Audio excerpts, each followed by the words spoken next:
Começa agora o programa Bem Viver, uma prosa sobre saúde, bem-estar, comida e agroecologia. Produção Rádio Brasil de Fato.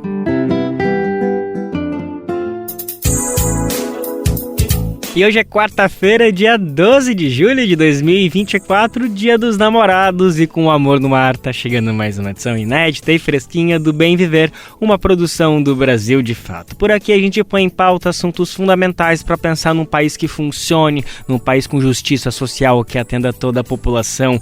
A gente tá falando de agroecologia, saúde, alimentação e cultura, é claro, sem deixar de lado os assuntos mais quentes, mais difíceis de lidar, como política, economia, além do mundo do trabalho. Meu nome é Lucas Weber e eu te acompanho nessa boa prosa que está começando agora, então se liga só nos destaques do programa de hoje. Programa de proteção dos manguezais. Vamos repercutir o lançamento do governo federal para entender se ele vai funcionar na prática. Braskem trava realocação e famílias adoecem em bairro esquecido pela CPI em Maceió. Risco de perder assessoria técnica e reparação lenta. Atingidos do Rio Doce seguem com direitos violados. Influenciadora comenta ataques contra Maria da Penha e contexto de um documentário do Brasil Paralelo. São João, em Pernambuco. Vamos conferir um pouquinho da programação dessa festa que só começou. Esses são alguns, mas são vários os destaques do programa de hoje. Bora lá, que ele só está começando. Na semana passada, o governo federal lançou o Programa Nacional de Conservação e o Uso Sustentável dos Manguezais do Brasil, apelidado de ProManguezal. Se trata de um projeto que vem sendo articulado há muitos anos e especialmente durante essa gestão. Em janeiro desse ano, houve um encontro em Brasília que envolveu lideranças de diversas partes do Brasil, além de especialistas, para justamente debater como esse plano deveria entrar em vigor, quem ele deveria atender e estipular todos os eixos que ele vai atuar. A gente está falando de uma área que abrange o Brasil inteiro, de norte a sul, claro, no nosso litoral, mas é mais de 1,4 milhão de hectares de manguezais espalhados do Oiapoque, no Amapá, até Laguna, em Santa Catarina. Esses ecossistemas atuam como barreiras naturais para proteger a costa de tempestades, eventos climáticos extremos, além de serem berçários para dezenas de espécies de peixes e mariscos. Mas mais do que isso, é o local de trabalho de pelo menos 500 mil famílias que dependem diretamente de recursos dos manguezais para sobreviver, incluindo pescadores artesanais, marisqueiras, extrativistas, que são pessoas que protegem essas regiões, são os verdadeiros guardiões e guardiãs. E agora no Bem Viver a gente tem o prazer de falar com uma dessas pessoas, uma das guardiãs. Estou falando de Marisela Lopes, ela que é pesquisadora, quilombola, coordenadora da Articulação Nacional das Mulheres Pescadoras da Bahia, a ANP, e uma das lideranças da comunidade de bananeiras que fica na Ilha da Maré, em Salvador. Marisela, que prazer falar contigo. Obrigado por ter separado um tempinho para falar com o Brasil de Fato, viu?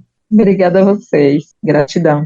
Maravilha. Marisela, como eu estava comentando, você participou da formulação desse plano, ou pelo menos foi convidada para participar lá em janeiro, numa reunião que envolveu diversas lideranças, especialistas, o Ministério do Meio Ambiente e Mudanças Climáticas, para tudo isso fazer a elaboração desse plano. Mas uma coisa é ter participado, ter falado, dado a sua opinião, mostrado as prioridades, outra coisa é tudo isso ter sido atendido, né? Então eu queria te ouvir um pouquinho, frente ao que foi apresentado, as promessas, pelo menos no papel. Esse projeto ProManguezal está atendendo as reivindicações, ele realmente vai dar conta de proteger esse ecossistema e principalmente as lideranças, as pessoas que precisam desse território, que usufruem desse território? Então, nós vivemos, né, num país de muitas contradições, assim, né? Então, os mesmos que têm uma preocupação, que chama a gente até para pensar a proposta de como proteger, são os mesmos que licenciam, né? Por exemplo, a cassinicultura, privatização de áreas de manguezal. Então, aí a gente pode pensar, né, quem são os pescadores, principalmente no Nordeste, né? Então, são indígenas e negros, mas quem estão no poder ao longo desses anos, né? Então, a gente tem se colocado enquanto trabalhadores, enquanto né, militantes, pessoas que vivem diretamente da pesca, que vivem diretamente da natureza, só que Na verdade, o que tem ainda de proteção do manguezais, né? Se a gente pode dizer, o que tem é exatamente o que está protegido por nós, povos das águas, né? Das matas, das florestas. A gente não tem como, né? O nosso país não tem como negar isso, né? Então, não só eu, né, mas muitos foram os pescadores das marisqueiras, os extrativistas, os ribeirinhos, os caiçaras que vivem, né, nas margens ou próximo ou dentro do manguezal. A gente, né, deu nossa contribuição, mas ao longo dos anos a gente não tem feito outra coisa, né? Quantas conferências a gente debateu e trouxe propostas. Nós do movimento, em 2009, fizemos uma conferência paralela para até pautar o próprio governo, na época era o governo Dilma, mas, assim, a gente tem poucas expectativas, na verdade é essa, né, Lucas? Porque a natureza não tem mais condições de aceitar tanta agressão, sabe? Então, o que antes a gente chamava de mudanças climáticas, hoje a gente chama de crise ambiental. Então, os sinais lá atrás já foram dados, né? Então, quantos crimes foi causado assim, né, pelos homens? Brumadinho, Mariana, né? Quantas cheias em Pernambuco, na Bahia, e aí agora está vendo aí no Rio Grande do Sul, mas os caras não, né?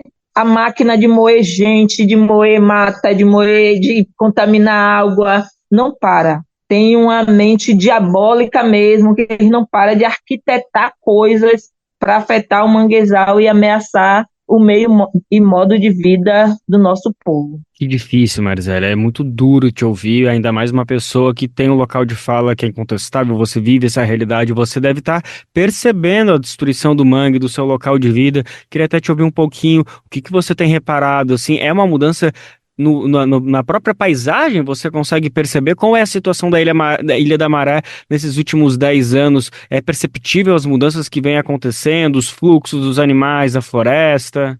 Infelizmente, Ilha de Maré está muito próxima, né, de vários empreendimentos, assim, grandes polos. Então, tem o Porto de Aratu, tem a Dalquímica, tem a refinaria Landulfo Alves. Então, tem empresas, e essas empresas são petroquímicas, né? Então, assim, tem a Petrobras, que antes era a Petrobras que era responsável pela refinaria, agora venderam para uma empresa de fora, que eu esqueço até o nome do país, que aí tem uma empresa chamada Selen.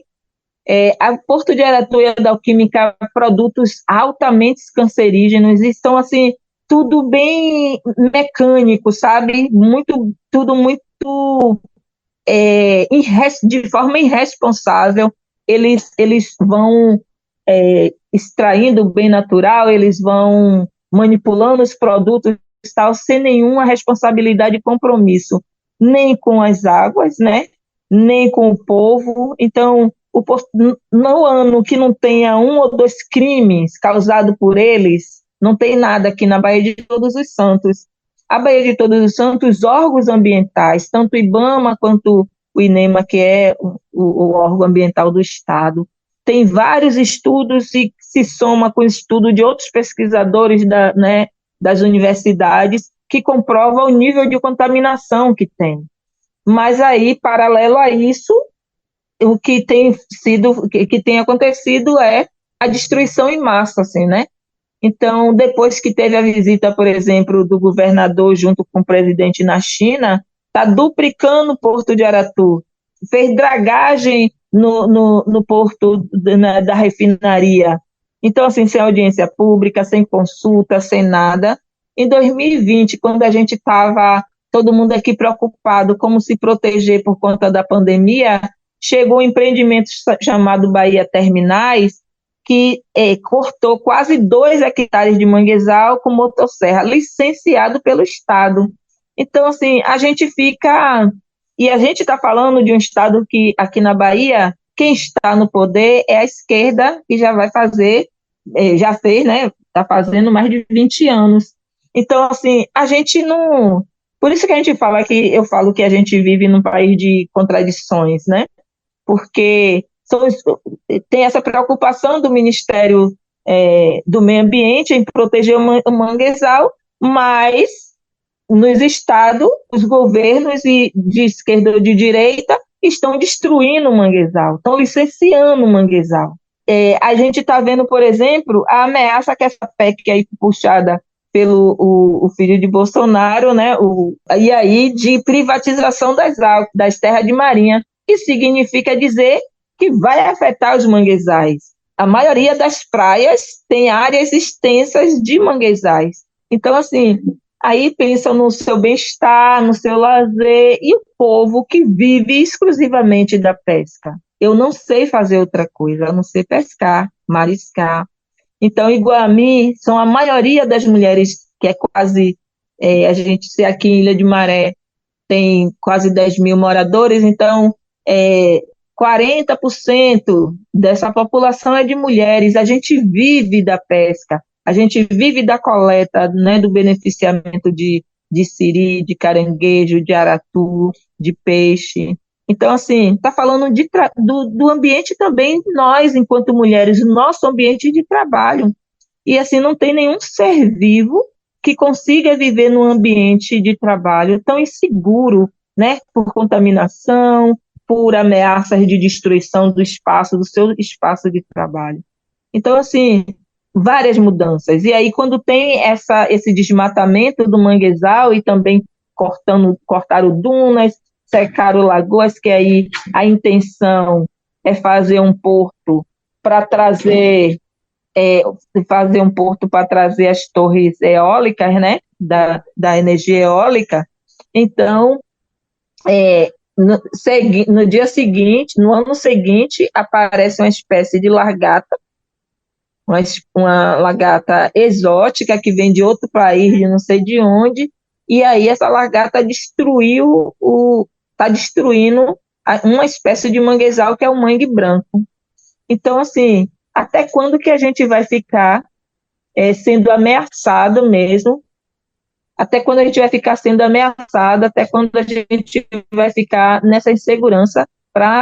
Assim, que o único interesse e objetivo da gente é lutar pela vida, tá entendendo? E o manguezal pra gente é isso, é a garantia de nossa vida. A gente está conversando agora com Marizélia Lopes, ela que é pesquisadora, quilombola e coordenadora da Articulação Nacional das Mulheres Pescadoras na Bahia. A gente está repercutindo o lançamento do Programa Nacional de Conservação e Uso Sustentável de Manguezais no Brasil, o Promanguezal, que foi lançado na semana passada pelo presidente Lula ao lado da ministra Marina Silva.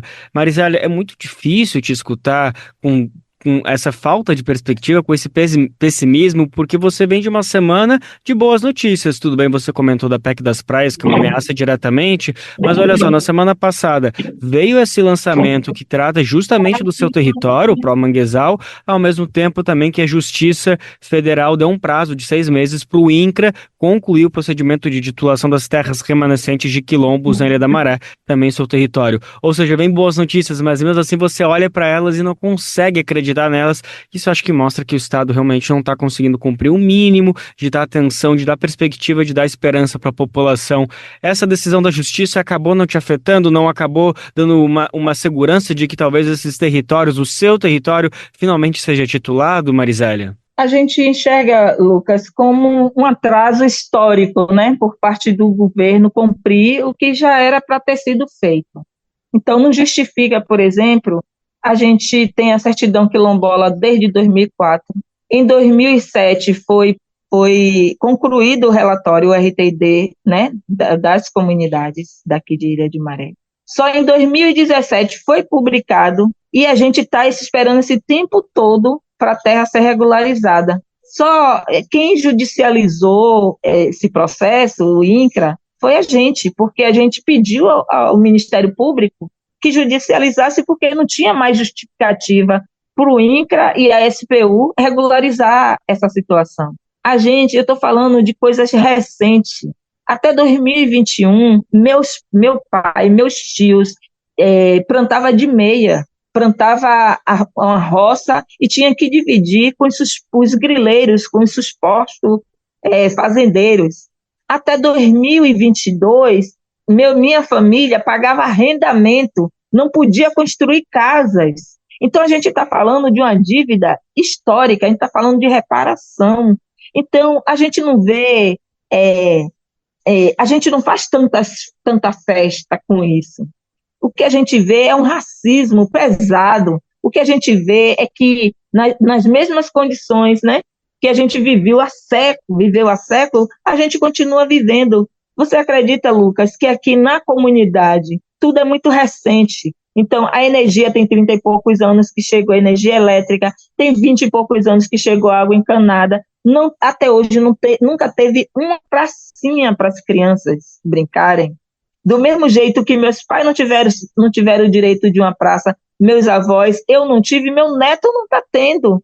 Então, a gente está falando dessa dívida histórica. A gente vê os empreendimentos chegar com aval do Estado, com liberação até de imposto, mas a gente não vê os impostos que a gente paga, isso se reverter em direitos. Então, tem um decreto quilombola, que foi uma luta que a gente fez e que consegue sensibilizar o governo e que Lula assina e tal, esse decreto, mas de lá para cá, o que foi que avançou nesse sentido? Então, essa celebração do Pró-Manguezal, também a gente fica nessa pegada, assim, com que ritmo isso vai acontecer? E a gente, para nós, não tem mais tempo. A gente nunca recebeu parte da riqueza do nosso país. A gente até hoje não tem as regularizações de território e isso está tirando vidas. A gente perdeu Bernadette, a gente perdeu Nega Pataxó, a gente perdeu quantos indígenas e quilombolas a gente está perdendo no nosso país. Eu estou ameaçada. Eliette Paraguaçu está ameaçada. Várias pessoas na comunidade têm uma ameaça. Então, assim, a gente fica muito vulnerável. E a máquina do nosso país, do nosso estado, né, que é o Brasil, operando parcialmente. A gente vê que o judiciário tem lado, a gente vê que as gestões, na verdade, têm lado. Então, assim, a sensação que a gente tem é que a gente está pela nossa própria conta. E isso é com saúde, isso é com educação. Não, assim, é inadmissível, por exemplo, a gente vive do mar, a gente vive das águas, a gente vive do manguezal e não tem saneamento básico aqui. Então, para a gente é incômodo a gente vê canalizar o esgoto, que a gente não tem o que fazer, então a gente precisa canalizar o esgoto, né, os dejetos, e a gente canaliza os dejetos para o mangue, para o mar, para onde a gente tira nosso sustento. A própria prefeitura chega aqui e canaliza também os esgotos de água, de hospital, para o mar. Ilha de Maré precisa fazer uma contenção toda a ilha, porque a água está crescendo, está avançando pela crise climática, e aí cada vez mais a água está chegando mais perto, já chegou em nossas casas. A maré de março que a gente esperava com tanta alegria, do ano passado para cá, a gente está com muito medo. Esse ano, as casas que nunca chegaram água, chegou. Só que, paralelo a isso, a gente vai sumir, porque é uma população, né? O próprio IBGE fala que Ilha de Maré é um bairro mais negro de Salvador. Então, é uma população de pretos que quem está se importando com a vida da gente? Está entendendo? Então, a gente não tem muito o que comemorar. O que a gente está fazendo é continuar cobrando que o INCRA cumpra mesmo, porque a gente não espera outra coisa para poder, então, garantir um direito que é nosso, que é o acesso ao território. Com certeza, o racismo ambiental, da forma mais bem descrita, mais explícita, é o que você está trazendo para a gente. A gente acabou de conversar com Marizélia Lopes, pescadora quilombola e coordenadora da Articulação Nacional das Mulheres Pescadoras da Bahia. Ela é uma das lideranças da comunidade de bananeiras que fica na Ilha da Maré, em Salvador. Marizélia, mais uma vez, muito obrigado por compartilhar todo esse conhecimento, essas denúncias. O Brasil, de fato, está sempre de ouvidos abertos, braços abertos para receber tudo isso. Muito importante esse comunicado seu. Então, obrigado mais uma vez pela disponibilidade para conversar com a gente, viu? A gente que agradece, Lucas. Obrigado você. A gente acabou então de conversar com Marisélia Lopes. A gente falou sobre o lançamento do Programa Nacional de Conservação e Uso Sustentável dos Manguezais do Brasil, o ProManguezal. Esse projeto foi lançado na semana passada pelo governo Lula. Ele esteve presente ao lado da ministra Marina Silva, ministra do Meio Ambiente e das Mudanças Climáticas. A gente repercutiu com Marisélia Lopes, ela que é da Ilha da Maré, de uma comunidade quilombola, a comunidade de Bananeiras, para entender como esse projeto que foi discutido com as comunidades, com lideranças, pode entrar na prática, quais são as perspectivas, a gente poder ver uma preservação desses biomas, desses ecossistemas que são tão importantes, primeiro para as comunidades, para as famílias, mas também para conter o avanço da crise climática do Brasil. Programa Bem Viver, sua edição diária sobre saúde, bem-estar, comida e agroecologia.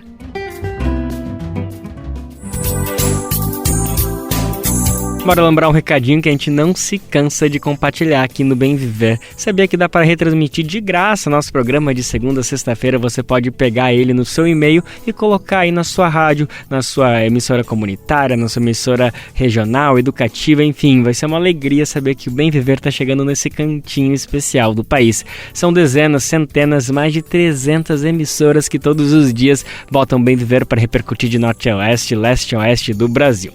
Bom, se você tem interesse disponibilidade, faz o seguinte: vai em radiobrasildefato.com.br e lá você clica em como ser uma rádio parceira, que tem o caminho, o tutorial para você entrar junto com a gente nessa. A gente conversa agora sobre o crime ambiental cometido pela Braskem em Maceió, Alagoas. O caso é considerado o maior desastre em área urbana em andamento, isso de acordo com o Observatório da Mineração. A exploração de salgema na região já fez com que 60 mil pessoas fossem retiradas de suas casas. Entre os 5 bairros derrubados pela Braskem na capital alagoana, famílias adoecem justamente num bairro esquecido pela CPI do caso. A população de Bom Parto convive com enchentes e casas rachadas desde o colapso de uma mina em dezembro passado. A reportagem do Brasil de Fato foi até lá acompanhar a situação com as famílias e a gente confere os detalhes agora com Douglas Matos. Arnaldo dos Santos sintetiza a angústia dos moradores do Bom Parto, um dos bairros afetados pelo crime da Braskem em Maceió. O enfermeiro vive no Beco do Sargento, a cerca de 1.800 metros da mina que esteve à beira do colapso em dezembro de 2023, a de número 18 das 35 exploradas pela mineradora na capital alagoana. Ao apontar para o tapume colocado pela empresa para delimitar a área de risco, ele questiona por que alguns imóveis remanescentes do beco ficam a menos de 1 metro da estrutura metálica. Ninguém aqui quer ficar aqui, ninguém quer ficar aqui. Por que eu tenho que ficar aqui? Eu queria perguntar a Braskem, por que aqui pudeceu e ali não pudeceu? No local onde está Arnaldo, as famílias residem exatamente na linha divisória entre o que a Defesa Civil considera ou não como área de risco e passível de realocação em virtude do afundamento do solo. O maior crime ambiental em território urbano em curso no Brasil atinge 20% da área da capital alagoana.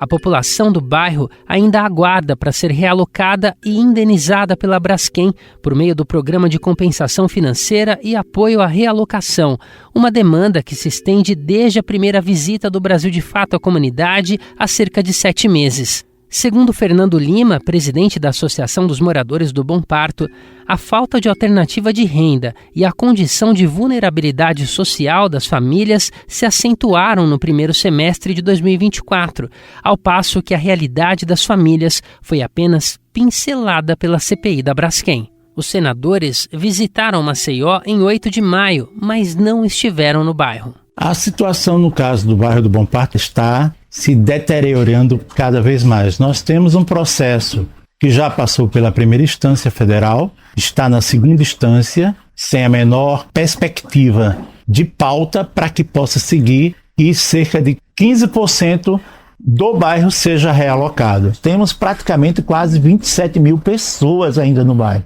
As casas estão rachando, a subsidência é a olho nu. Tanto é que o próprio lençol freático ele já está quase praticamente ao nível da rua. No caso da idosa Cícera dos Santos, que divide o espaço de cerca de 30 metros quadrados com o filho, o esposo e a irmã com transtorno do espectro autista, a rachadura na parede da sala do imóvel vai do chão ao teto. Com medo de permanecer no local, Cícera garante que já teria deixado a casa se tivessem lhe dado essa alternativa. A minha situação é que, se dependesse de mim, eu mesmo já tinha ido me embora daqui. Porque é como se diz a história. Eu só quero somente que eles dêem um direito da gente ter uma casinha em outro local para morar. Só isso aí eu saio logo. A minha casa tá com rachão aqui, dentro de casa.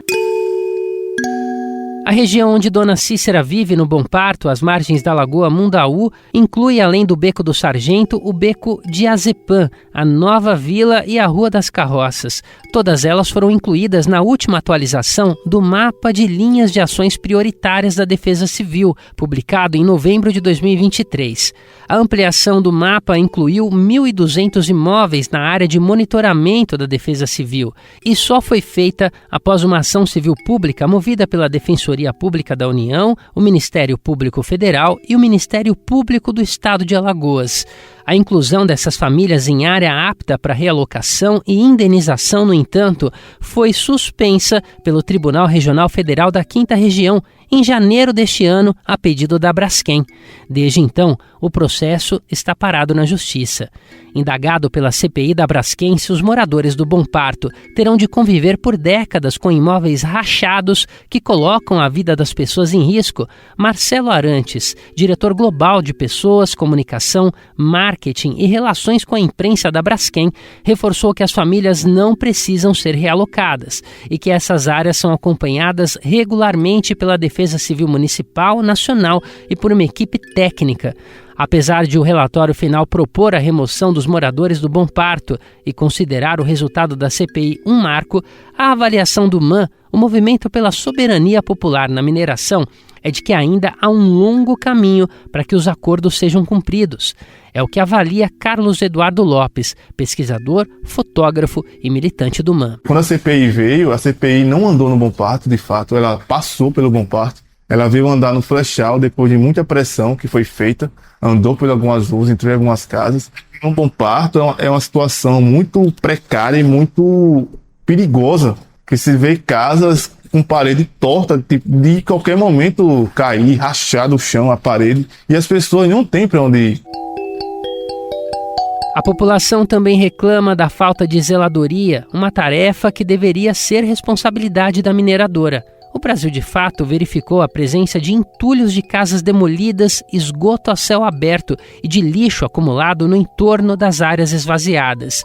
Os moradores em mutirão precisam se revezar na limpeza do local. Arnaldo dos Santos, mostrando os 2 pés feridos, lamenta a situação e se revolta. Quem vem aqui tá deixando sem seu dedo doente ali dentro da Ana Jerusa. Podia olhar para esse povo aí, olhar a dificuldade. Eu estudei. Meu pai me deu estudo, me deu força para trabalhar. Mas hoje eu vivo com o pé cheio de germe. Pode mostrar pro povo, tem esmalte aqui, germe. Dentro dessa água aqui, tirando o lixo que tem aqui dentro. Olha aqui para você ver o que acontece aqui.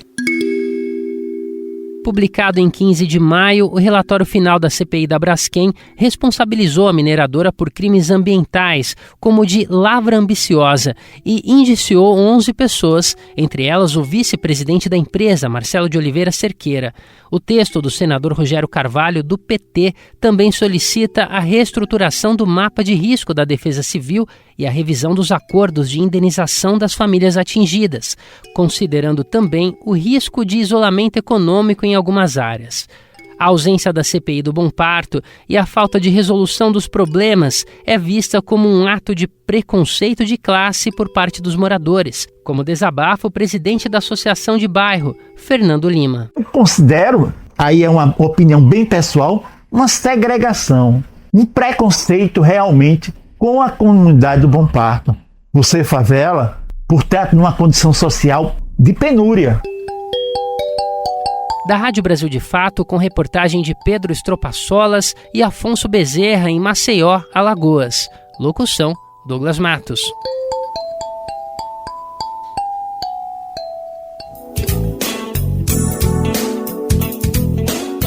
De acordo com a CPI, que investigou a atuação da Braskem em Maceió, a mineradora cometeu ao menos 6 crimes.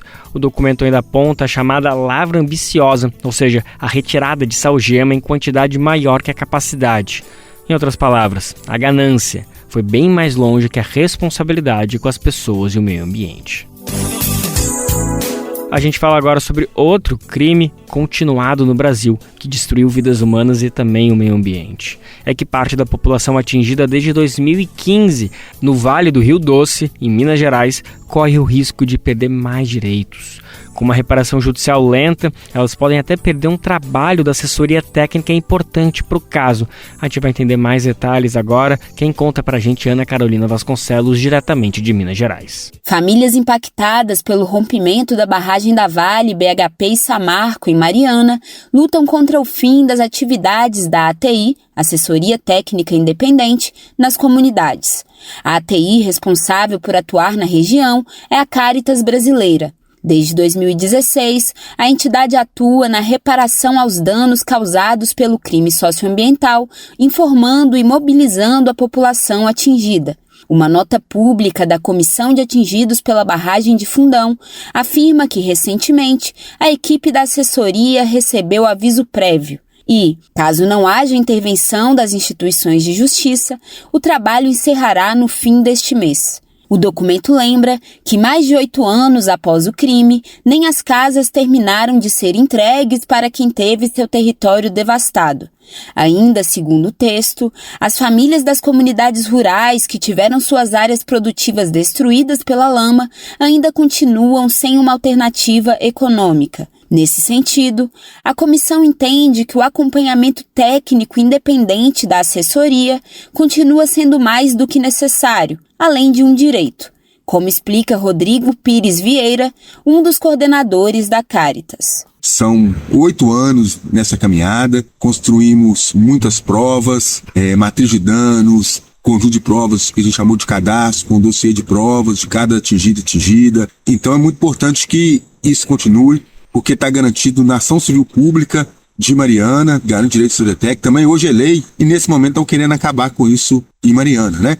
E nesse momento nós estamos mobilizando. Sair de Mariana agora, o único que vai perder são os atingidos. O integrante da Caritas argumenta que é necessária a intervenção das instituições de justiça pela continuidade da atuação.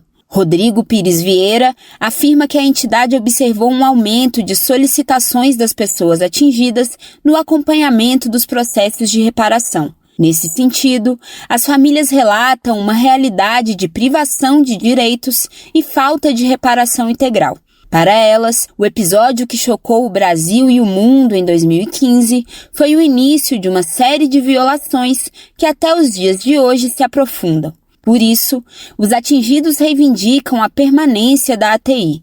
A nota ressalta também que há uma alta crescente no adoecimento das famílias que esperam pela retomada das suas vidas, vivendo de maneira provisória em Mariana. O direito à assessoria técnica independente foi fruto de um intenso processo de mobilização das comunidades.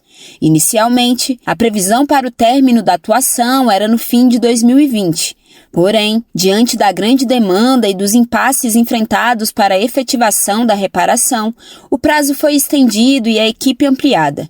Em 2023, a redução do recurso financeiro destinado ao desenvolvimento das atividades das ATIs provocou uma significativa diminuição do quadro de profissionais. Ainda assim, a assessoria se reorganizou e garantiu a permanência no território. A coordenadora operacional da Caritas em Mariana, Marisa Versiani, lamenta a possibilidade iminente do fim dos trabalhos de apoio à população atingida. Já foi construída essa relação de confiança com a Caritas, mas infelizmente não consegue ser efetivado um plano de trabalho que faça sentido a longo prazo. O que a gente percebe, ao contrário do que se espera, é um aumento nas solicitações, nas demandas do território, das pessoas atingidas no acompanhamento do processo de reparação. Então a assessoria tem sido cada vez mais necessária. Infelizmente, se não vier uma decisão judicial que aprove o nosso plano de trabalho, que garanta a continuidade do território, a perspectiva de ter encerrado o projeto de Mariana coloca em xeque um direito, né? Em fevereiro deste ano, foi apresentado um plano de trabalho com duração de 2 anos. Após a avaliação do Ministério Público, da Vale, Samarco e da BHP, não houve consenso sobre a proposta, restando à Vara Federal tomar uma definição sobre a continuidade da atuação. No mês seguinte, a Justiça Federal definiu pela continuidade do trabalho até dezembro de 2024.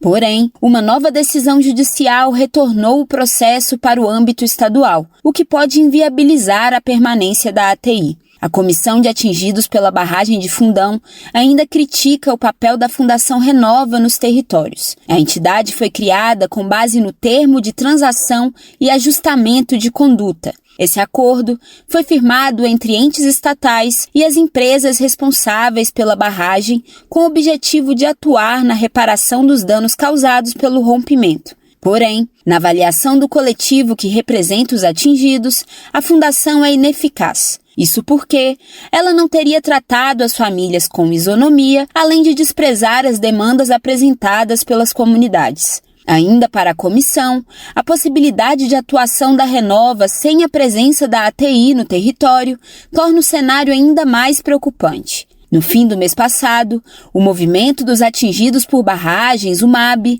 também denunciou a criminalização de famílias atingidas do distrito de Barra Longa por parte da Fundação.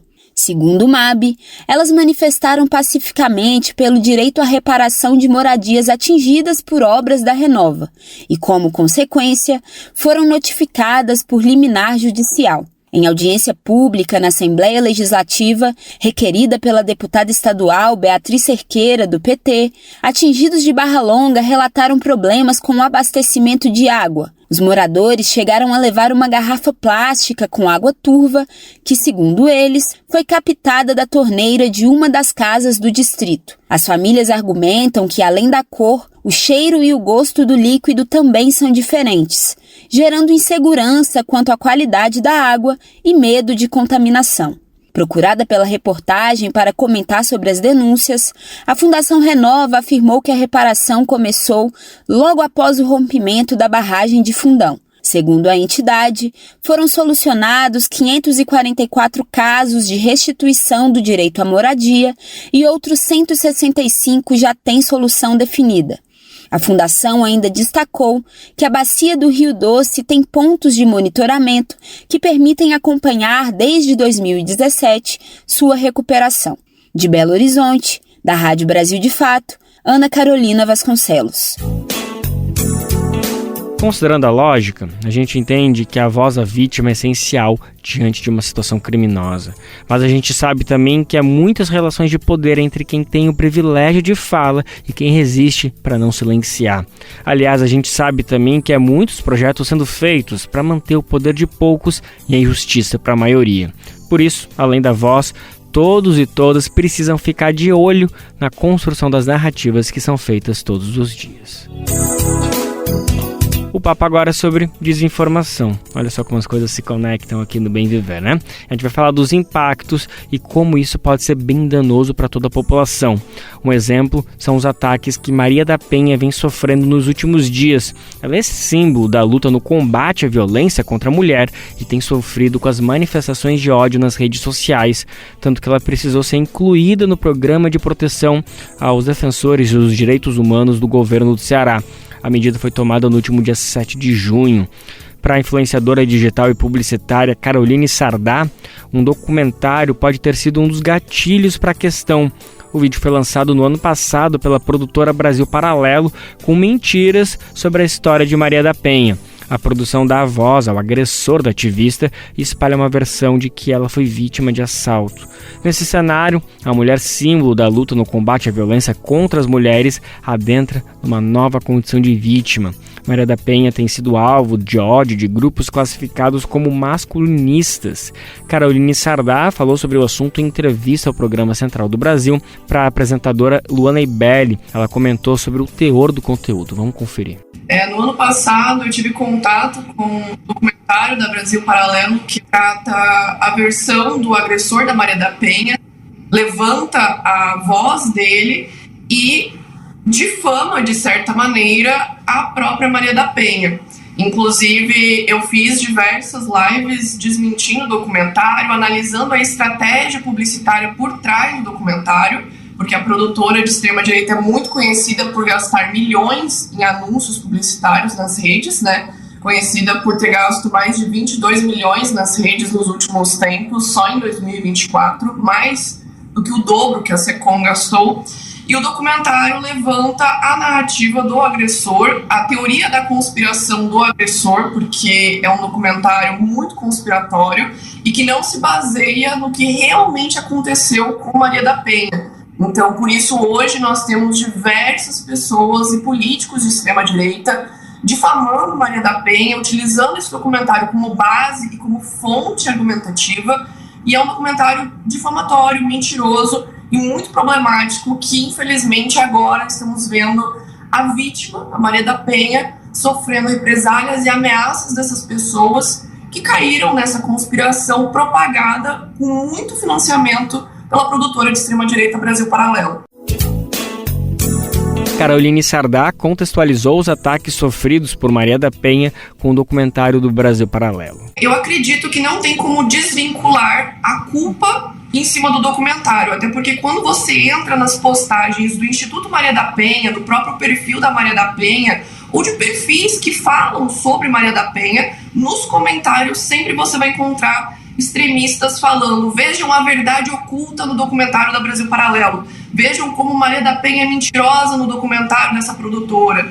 Então eles estão utilizando sim esse documentário como uma fonte argumentativa para dizer que Maria da Penha é uma mentirosa. Então eu acredito que não tem como desatrelar a culpa de cima desse documentário da Brasil Paralelo. Até mesmo no ano passado, quando eu fiz as lives falando sobre esse documentário, eu fiz o alerta já avisando que certamente Maria da Penha sofreria represálias por conta do documentário, porque era mais de 1h20 dando a versão do agressor, do Marco Antônio, que foi condenado, sentenciado, passou por todo o processo legal, teve direito à defesa, e apenas 15 minutos dando a versão da Maria da Penha. Então, sim, é um documentário que nitidamente levanta uma narrativa específica, dá voz a um lado muito específico. Na entrevista, a apresentadora do Central do Brasil, Luana Ibelli, lembrou que o agressor foi condenado com provas substanciais. Ao mesmo tempo, Luana Ibelli perguntou a Caroline Sardá sobre a facilidade em abalar algo que já foi comprovado. É onde entram as conspirações, certo? Porque o documentário ele se baseia na narrativa do agressor. Então, o Marco Antônio alega que houve um assalto e que ele não tentou atentar contra a vida da Maria da Penha. Porém, como você mesmo falou, houve sim um processo legal que durou muitos anos, inclusive o Brasil foi condenado e por isso que hoje existe a Lei Maria da Penha, porque senão o Marco Antônio estaria andando livremente, não teria acontecido nada com ele. Ele ficou, se eu não me engano, pouco tempo preso, até porque não existia a Lei Maria da Penha, que é o que surge com o nome dela, não existia a lei do feminicídio, então ele mesmo utilizou esse documentário para dar visibilidade ao próprio caso, né? Então, eu acredito sim que é um documentário muito problemático e que traz muitas questões que acabam conspirando e gerando dúvidas nas pessoas à medida que os supostos investigadores abordam esse tema durante o documentário. É importante trazer aqui que eles utilizam uma estratégia de narrativa de colocar algumas autoridades, supostas autoridades no meio. Então coloca um detector de mentiras humano, que é um homem que vai detectar mentiras na Maria da Penha, um suposto advogado que vai analisar as questões, uma antifeminista que está sendo processada pelo Instituto Maria da Penha para trazer o lado da mulher também dentro do documentário, e o agressor da Maria da Penha. Não só isso, também traz um masculinista, que é um extremista que defende o direito dos homens como se os homens fossem oprimidos pelos direitos das mulheres, dentre eles a Lei Maria da Penha. Então, mesmo que exista um processo legal, que as pessoas tenham acesso aos autos do processo, que é algo que eu trago nas minhas lives, todos os autos do processo, todas as provas, a balística, a perícia, as testemunhas, o júri, todos trouxeram provas substanciais para a condenação do Marco Antônio. E essas provas são todas questionadas durante o documentário com essa conspiração de que houve um assalto, mas não há evidências desse assalto, não há evidências dos assaltantes, não há evidências de absolutamente nada que foi testemunhado e até deposto pelo próprio Marco Antônio durante o processo. Então, mesmo que haja todo o processo, o documentário, por ser muito bem feito o audiovisual, a sonoplastia, o roteiro, a jornada do herói, que eles transformam o Marco Antônio numa vítima e, na verdade, num herói que tenta salvar a sua família, acaba convencendo a audiência a duvidar da Maria da Penha, a questionar o que já era fato. Então, o que nós já temos como fato, eles levantam teorias. E é por isso que a gente fala que é um documentário que levanta uma conspiração em cima do caso da Maria da Penha, o que é muito perigoso, porque agora nós estamos vendo um fato ser questionado a partir de teorias conspiratórias da extrema-direita. Bom, como você sabe, mas a gente também não custa nada repercutir e relembrar, o Central do Brasil vai ao ar todos os dias e você pode conferir ao vivo no YouTube do Brasil de Fato. Se não pode ouvir no horário, não tem problema, porque ele também fica salvo lá para você conferir a hora que você quiser, inclusive no site do Brasil de Fato. Vamos falar agora sobre os impactos das enchentes no Rio Grande do Sul. Aos poucos, as atividades essenciais no estado vão sendo retomadas. O Mercado Central, por exemplo, já tem data para retomar as atividades. Na próxima sexta-feira, dia 14. Após uma limpeza pesada, restaurantes e lojas vão poder funcionar até às 7 horas da noite. A gente vai saber mais detalhes com Gabriel Brum, da Rádio Agência Nacional. O Mercado Público Central de Porto Alegre vai retomar parcialmente as atividades na próxima sexta-feira. A limpeza do local terminou e a energia elétrica foi religada, informou a Prefeitura. Os restaurantes do segundo piso e as lojas com acesso para a rua poderão funcionar das 8 da manhã até às 7 horas da noite. As lojas internas do andar térreo poderão funcionar em uma semana. Ivan Konig Vieira é dono de um açougue no mercado. O prejuízo para ele foi de R$600 mil em produtos, máquinas e ferramentas perdidas com a água. Falta pouco para ele voltar a receber os clientes. A loja está pronta, né? Tive a limpeza e agora estou esperando um maquinário novo, né? Se chegar até sexta-feira, eu reabro sexta-feira. Se não, eu reabro terça-feira. Após o susto com a inundação, Ivan acredita que o futuro do mercado, com as mais de 100 lojas, será melhor. Eu acredito que agora tem um apelo da população em nos ajudar muito, vindo ao mercado nos visitar, em consumir nossos produtos, e vejo que eu acho que o mercado vai dar a volta por cima. O presidente da Associação do Comércio do Mercado Público Central, Rafael Sartori, conta que a fase da limpeza pesada, tirar o lodo e a lama, acabou. Agora são os retoques finais e algumas reformas.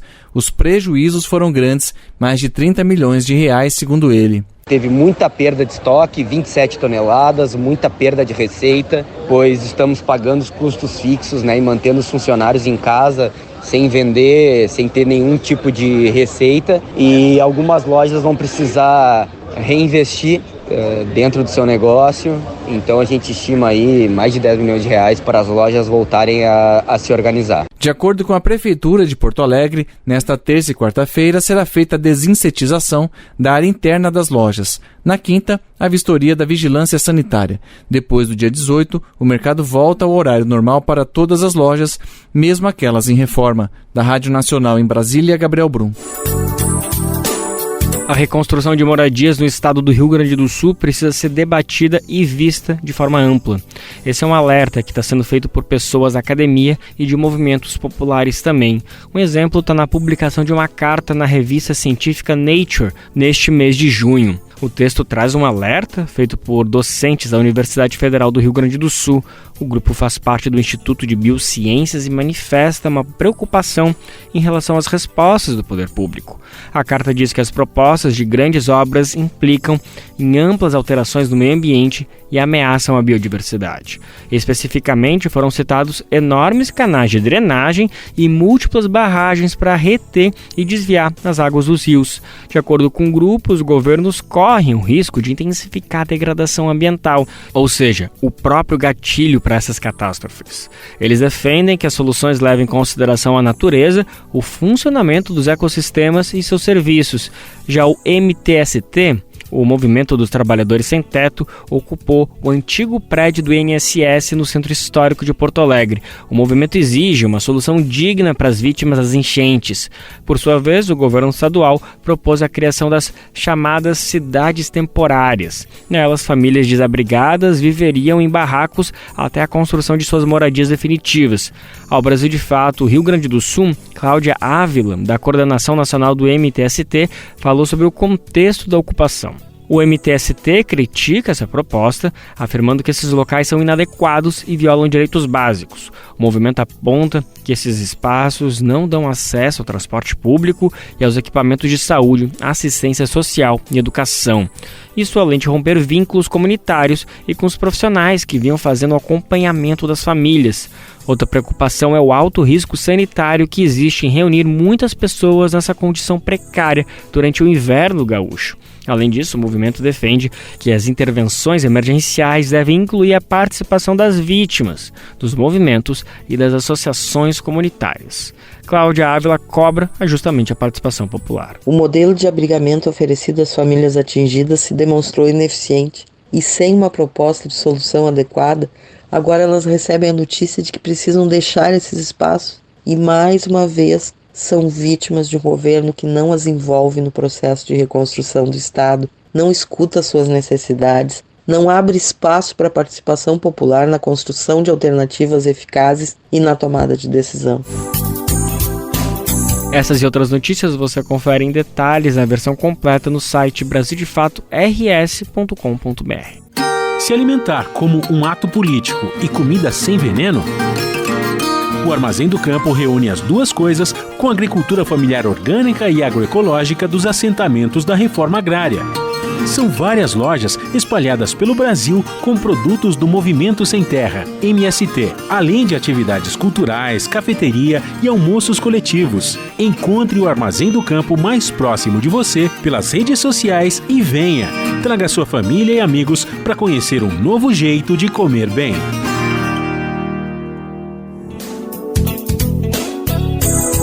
E para ninguém esquecer, a gente tem um encontro marcado de segunda a sexta-feira, sempre a partir das 11 horas da manhã. Você confere o nosso programa para o mundo inteiro por meio da radiobrasildefato.com.br. A gente chega por meio da internet. E a partir da 1h da tarde, a gente está junto aqui na RBA, na Rádio Brasil Atual 98,9 FM, para quem está em São Paulo. Você também pode conferir o nosso programa na hora que você quiser. É só acessar a sua plataforma preferida de podcast, como Spotify, Deezer, iTunes e Google Podcast. O Bem Viver responde agora perguntas que podem estar na cabeça de muita gente nessa quarta-feira. Afinal, Dia dos Namorados é feriado? Qual que é a origem da data? Bora lá. O 12 de junho é muito esperado pelo comércio e pelo setor de serviços. Não é feriado nem ponto facultativo no Brasil. A data é exclusividade nacional. Isso porque na maior parte do mundo, a celebração do Dia dos Namorados é 14 de fevereiro. A tradição do 12 de junho no Brasil começou com uma iniciativa comercial, lá no ano de 1949. Na ocasião, uma rede de lojas contratou uma agência de publicidade que criou uma campanha para aquecer as vendas. A data faz referência a Santo Antônio, o chamado Santo Casamenteiro, que é celebrado amanhã, dia 13 de junho. Então, contando com o apoio da Confederação do Comércio de São Paulo, a loja conseguiu bons resultados que permanecem até hoje, Em poucos anos, a ideia se espalhou por todo o país. Mas em diversos países do mundo, os namorados são celebrados no dia 14 de fevereiro, dia de outro santo, o São Valentim. Ele ficou conhecido por garantir as celebrações de casamentos em períodos de guerras, quando as cerimônias eram proibidas pelo Império Romano. Já o 12 de junho aqui no Brasil tem a ver exclusivamente com escolhas comerciais. Como o 14 de fevereiro é um dia que geralmente fica muito próximo ao Carnaval, a data nunca foi escolhida por lojistas do país. Por outro lado, apesar das tradições das festas juninas, junho era um mês fraco em vendas para o comércio. Daí a explicação.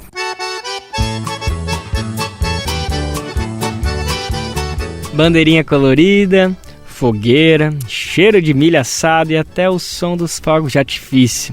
E aí, já entendeu do que a gente tá falando? Falta alguma coisa? Só o bom e velho forró, aquela sanfona chorando que dó, gente. Estamos falando do período junino, coisa linda, já chegou e é tão pouco um mês, né? Podia ser o ano todo, enfim. Nos estados nordestinos a alegria começou já antes, né? Inclusive agora já tá rolando, já tá pegando fogo, são diversas as manifestações, tudo muito colorido, preenchendo várias cidades, as capitais, os interiores. Por isso, a gente vai chamar o nosso repórter Rodrigo, do Brasil de Fato Pernambuco, que vai nos ajudar a entender o que tá rolando por lá. Eu soube, um passarinho me contou que em Pernambuco é um dos estados que essa programação já começou. Dizem que logo depois que acabou o carnaval, limpa as cinzas da quarta-feira e já toca a festa junina. É isso mesmo? Conta pra gente o que tá programado, o que tá previsto por aí, Rodolfo. Oi, Lucas. Olha, a programação do São João aqui em Pernambuco já começou e tá imperdível. Aqui no Recife, as festividades começaram ontem, dia 11, com uma competição de quadrilhas que já está animando a cidade. E os shows nos palcos principais começam hoje, na quarta-feira, e seguem até o dia 30 de junho. São 14 pólios espalhados pela cidade, incluindo o tradicional Sítio da Trindade, que é o palco principal. E alguns dos maiores nomes da música nordestina, como Alceu Valença, Elba Ramalho, Flávio José e Santana, vão se apresentar por lá. E a festa é dividida em vários bairros da capital. O Totó, Cordeiro, Barro, Campo Grande e Graças terão shows nos dias 22 e 23 de junho. Já os polos dos bairros do Ibura, Vila Tamandaré, Bongi e Poço da Panela só terão atrações nos dias 28 e 29, em homenagem a São Pedro. E não é só no Recife que a festa tá boa. Em Caruaru, conhecida como a capital do forró, a festa já tá rolando desde abril e vai até o final de junho, com grandes atrações como Simone Mendes, Solange Almeida, Henrique Juliano. Já em Petrolina, no interior do estado, a festa começa dia 14 e vai até o dia 24 de junho, trazendo grandes nomes também como João Gomes, Safadão e Léo Santana. Então, Lucas, pode se preparar para muita animação, forró e tradição. O São João aqui em Pernambuco está só começando e parece que vai ser inesquecível. Eita, Rodolfo, que coisa linda, que gostoso ouvir toda essa programação. A vontade é pegar a mala, pegar a camiseta listrada e partir o mais urgente possível aí pro Recife ou para qualquer outro estado nordestino próximo que também já tá com uma programação linda dessa. Meu amigo, então para fechar o programa, tem alguma sugestão de música pra gente animar todo mundo que tá nos acompanhando a sair já um pra cá, dois pra lá? Olha, Lucas, indicar uma música é muito difícil, porque a gente pode dizer que existem muitos hinos nordestinos que sempre tocam nessa época. Mas tem um cantor que eu cresci ouvindo com minha família em casa, e quando era período junino, ele sempre dominava, assim, toda a vizinhança. E até hoje eu escuto. Então eu vou indicar esse cantor, que também é compositor e sanfoneiro, daqui da Paraíba, que é o Flávio José. Qualquer música que você tocar dele aí, eu tenho certeza que você vai ficar com vontade de dançar um forrozinho. Valeu demais, Rodrigo, um repórter do Brasil de Fato Pernambuco. Olha, essa escolha foi realmente para causar inveja em quem mora longe, né? Porque pela programação do São João Recife, a gente viu que o próprio Flávio José vai se apresentar ainda hoje por aí. Bom, bora se animar então com um dos sucessos desse grande cantor, desse grande compositor Flávio José, destilando todo o seu sentimentalismo no forró. A música Me Diz Amor, composição de Alcioli Neto. Sobe o som! Me diz, amor, como é que vai ficar meu coração sem teu amor, sem teu calor, sem teu carinho, na solidão. Me diz, amor, como é que vai ficar meu coração sem teu amor, sem teu calor, sem teu carinho, na solidão. Só de pensar me dá um arrepio, tudo é tão vazio sem você, amor. Não imagino nem por um segundo viver pelo mundo sem o teu calor. Quando me deito, quando me levanto, procuro num canto e você não está. Não faça isso nem de brincadeira, que a saudade é traiçoeira e vai matando devagar. Me diz, amor, como é que vai ficar meu coração sem teu amor, sem teu calor, sem teu carinho, na solidão. Me diz, amor, como é que vai ficar meu coração sem teu amor. E assim a edição do Bem Viver de hoje fica por aqui, não sem antes agradecer demais a tua audiência e lembrar que amanhã, a partir das 11 horas da manhã, a gente chega junto por meio da rádio brasildefato.com.br para o mundo inteiro. A gente também chega junto a partir da 1 da tarde aqui em São Paulo pela Rádio Brasil Atual 98,9 FM. Lembrando que nosso programa também é retransmitido por dezenas, centenas de rádios pelo país e a lista completa de emissoras você confere lá no nosso site. O Bem Viver também fica disponível como podcast no Spotify, Deezer, iTunes e Google Podcast. A apresentação deste programa foi de Lucas Weber, roteiro de Daniel Lamir, edição e produção de Camila Guiar, Daniel Lamir e Douglas Matos. Trabalhos técnicos de Lua Gattinoni, Edson Oliveira e André Paroche. Coordenação de Rádio TV Muniz e Ravena, diretora de programas de áudio Camila Salmazo, direção executiva Nina Fidelis, apoio toda a equipe de jornalismo do Brasil de Fato. Até amanhã, gente. Tchau, tchau. Você ouviu o programa Bem Viver, uma prosa sobre saúde, bem-estar, comida e agroecologia. Produção Rádio Brasil de Fato.